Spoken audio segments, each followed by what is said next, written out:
Alrighty, well, welcome back to Fireside Chats. We are in the home stretch of Tech Hub Live 2025, still by this nice roaring fire. It's cozy. It is.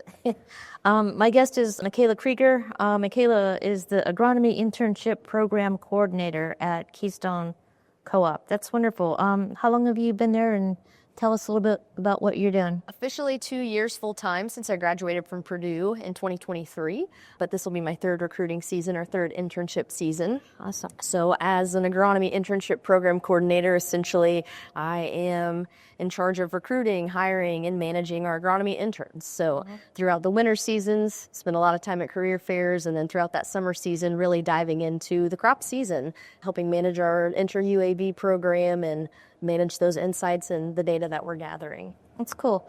How long has the program been around, or did you launch it when you got there? What's the background? This program has been around for a long time. Way back when we called it field scouting, right? Everybody knows what field scouting is. And over the years, it has developed quite substantially as, of course, new tech has come out. New needs from growers has come about as well. But I would say it used to be your typical clipboard, pen and paper, get out in the field, tell me what you're seeing. Now it has really developed into, okay, we have apps for everything, right? We can, geo-reference everything. We're using UAVs. Every intern's got one. So I guess in the time that I've been there, that's been my special project is every intern having a UAV. But before that, there's always been some form of collection of crop diagnostics. Okay. Yeah, I wanted to learn a little bit more about the UAVs in particular. So how does that work? The interns are assigned one, and are they all the same kind? Like, what's that part of the program look like? So in our internship program, we have kind of two structures. We have an intro program and then a more specialized for an intern who wants to come back several summers, because we are treating this internship as a pipeline, right, for future employees.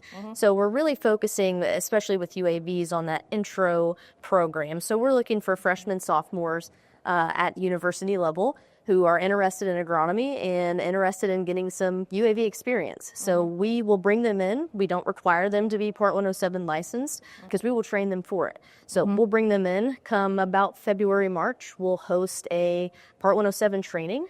We have our own in-house guy that does that. He's great. But we'll bring them in, take them through that training. They'll have from March to May, start of the internship, to take that exam, get licensed. We'll reimburse them for it. Once the internship starts, we will assign them a drone. So for the past 2 years, we have used your standard DJI Mini 3.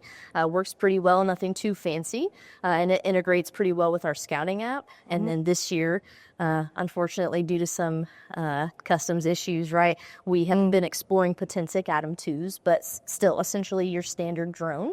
And they will fly that drone every day as long as the weather's fit to get those aerial images of the crops. And then at the end of the summer, what's really special about our program is they can keep this drone. It's a great recruiting tool. They get to take it home. They can use it to do whatever they want with it. And they're licensed, right? So they can go earn money with it if they'd like. That's awesome. Roughly how many students are participating in the program right now? Yeah, so currently our agronomy interns are about at the 45 number. Of those, I would say about 33 are in that intro crop tech position. So they're the ones flying the drones, and out of those 33, we have 100% who are licensed in flying a drone. And I would say about maybe 30% of them were already licensed coming into the internship. However, that is because they were interns with us the summer before, right? That's awesome. So we have a really, really great success rate when it comes to getting them licensed. That's great. So does the internship program, is there a placement component? Do folks come to you if they're looking for qualified drone operators? Do you guys help them out? What's that look like? Sure. So as far as placement, really there's always been a need for some form of scouting, right? And our whole objective, I think, for years as the program has developed, and especially in my 3 internship seasons doing this, we're trying to find a way to make scouting more valuable. So it's not that we have had to necessarily find growers to participate. It's that, yes, there's a need out there. How can we meet that? So again, developing the program to make it a little bit more valuable for our growers. But we range from Michigan, Indiana, and Ohio. We do scouting in all of those regions. And we incorporate those UAV flights with our in-house app in all of those regions as well.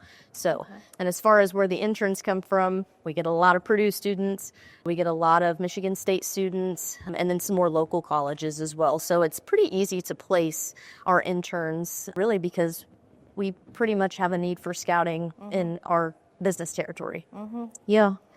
Just in general, obviously, I think that drone, whether it's application or scouting, I mean, there's a healthy demand for it. Sure. What are some trends and developments just overall with drones that bode well for, again, young people that want to get qualified and certified? Sure. So I think, at least for a lot of our young people who are coming to intern with us, they're really just wanting to get some sort of experience. They're not looking to necessarily jump right in and operate a spray drone and do any sort of application. They're really just wanting to get their hands on a remote and get up in the field and see what they can find. So I would say that really helps, of course. Most of our students are really motivated just to get that experience. So the intro program and then kind of like the more advanced, what types of things does the more advanced program entail? Sure. What's the experiences there? So we kind of like to use it as a stepping stone. We would, again, like I mentioned, we use the internship program as a pipeline for future employees. We're always in need of great talent. So that first year, that intro is really just your typical crop technician or crop scout. They're in doing growth stages, disease, weed, ID, everything out in the field. And it truly is 100% scouting throughout the summer. Of course, we sprinkle in some professional development.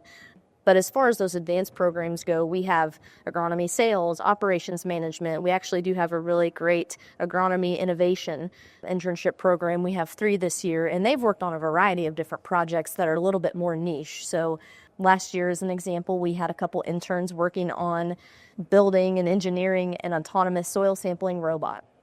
Actually, while my colleague and I are here, we're going to go pick it up and see what the progress is on that. So definitely more advanced internships, looking for more, upperclassmen who have figured out, I guess, what they're more interested in. But outside of that innovation internship, we also do an agronomist support role where they spend pretty much all summer with our agronomist team, doing ride-alongs with them, field diagnostics, etc.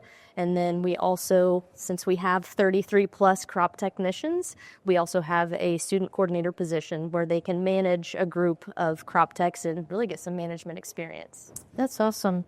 Yeah, I guess my final question in the time we have, obviously, with the program and the students that are coming through and what you're seeing in the market, what areas might you be looking at to kind of grow or expand the program, or what are some things that you can offer you think that would kind of complete the picture, if you will, for the students that are coming through? What are you guys looking at? Sure. For our interns, I would say just continuing to provide those professional development experiences. Yes, we're having them out in the field every day and they are doing the hard work, but getting them into different tours of our different divisions and getting to network with our professionals, really kind of keep them connected with us even after their internship ends. And I would say as far as our program goes, I think the number one idea each year is how do we continue to make a scouting program valuable? Because there's so many great programs, so much great technology out there that we've partnered with before, and it provides great crop diagnostics. But,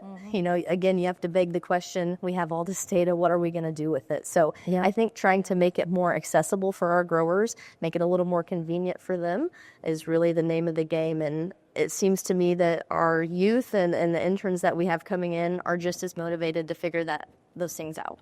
That's wonderful. Yeah. Thank you so much.